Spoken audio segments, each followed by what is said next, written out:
ए बाबू, हाँ तुमको का लगता है का पटा लोगे? अरे तब का सुनो तनी, बोला।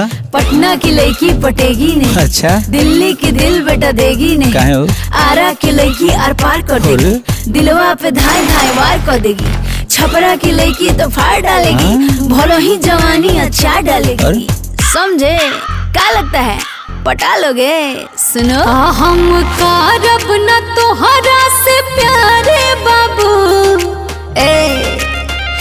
हम कारब न तोहरा से प्यारे बाबू, भला ही डाल दे हो, भला ही डाल देब जवानिया आचार्य बाबू, भला ही डाल देब जवानिया आचार्य बाबू। समझला?